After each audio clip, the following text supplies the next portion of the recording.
Welcome to my internet claim to fame. I'm gonna try till I die or run out of letters. So, everybody knows Al Gore, right? He got famous by making a movie about climate change after he was done being the Vice President of the USA. His movie was long and boring, however, and nobody really got the grasp of what he was actually trying to say. I haven't got the urge to become Vice President, but I do think I can top Al Gore's An Inconvenient Truth. Internet claim to fame, Plan C, inconvenient rant.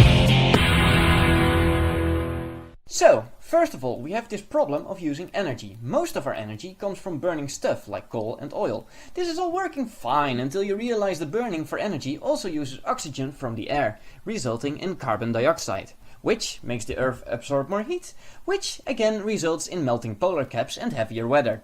Then there's the fun scenario that the trees might not recycle the carbon dioxide fast enough and that will be out of oxygen to breathe when the burnable stuff is depleted. In short, we need an alternative way to obtaining energy. One way is by shifting to solar and wind power, but they are apparently less reliable than a burning fire. Then there's the problem that you'll need a lot of space to put your windmills and solar cells, and we're running out of Earth's surface too. Isn't this subject fun? You can't stack solar cells because the next will be in each other's shadow, and you can't spam the scenery with windmills because they will be in each other's loft. One very appealing form of energy would be nuclear power, because it doesn't produce carbon dioxide and it doesn't take as much space. That is like saying red poison is healthier than a Twinkie, because it doesn't make you fat. How nuclear power works? In short, uranium is enriched in centrifuges, then they use it in a reactor and are then left with depleted uranium, which can still melt your face off, only less aggressive. But if you store the nuclear waste, we're okay, right? Yeah, ever imagined why shoe stores have sales where they sell for less than the costs? That is to open up valuable space for the next stock, so they can make more money. Now, imagine that the shoes are made of vomit. They aren't allowed to be thrown away in 500 years and they have to be stored in nothing else but a golden palace.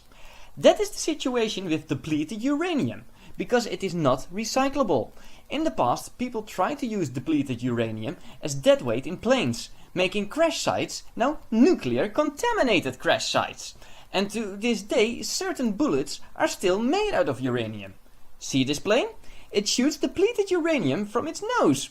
It makes every war zone a nuclear contaminated war zone.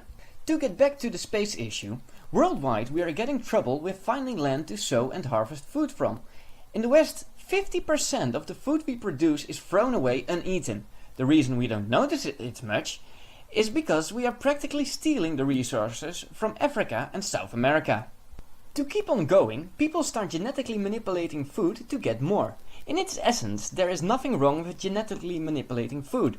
The problem is, how? Soy, for example, is genetically manipulated so it is resistant against cheap pesticides. The farmers then spam the fuckers with stuff, killing every plant and animal in the direct vicinity. Fun fact! By doing so, the species which the pesticides are meant to kill grow stronger, because it doesn't kill them all, and then the survivors procreate faster.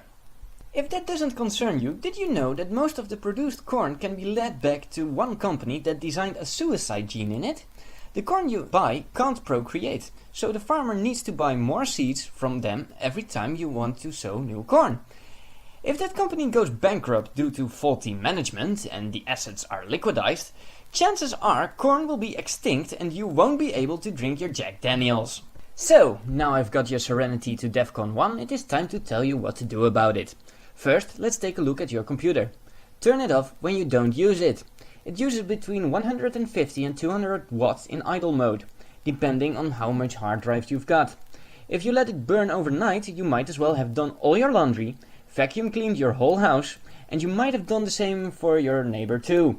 If you don't need much power, use a laptop or your mobile phone for your general stuff.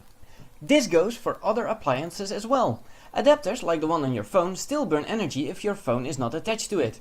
Don't let it burn and unplug it when you don't use it. These kind of plug boxes can help you with that. You might even cut your energy bill in half. Another thing you might want to consider is this. Try pushing your car to work or off your runway for that matter. You use that much energy to replace a ton of steel just to get to work. You are just a slight portion of the car's weight. Try to go to work with friends every morning and split the gas. If you install a game console in the car to buy time during a traffic jam, you are still saving gas. Think about it, you and a friend in an otherwise boring traffic jam playing Halo. Last thing, don't throw away food, especially meat. Meat uses more land to produce, so you might want to eat less of it. There are tons of dinners you can make without meat and you wouldn't even notice. I like to use tofu as a meat replacement once every week, because it needs just a little of something to take over its flavor. So, a top tip from me to start on a better environment: flavor your tofu with bacon!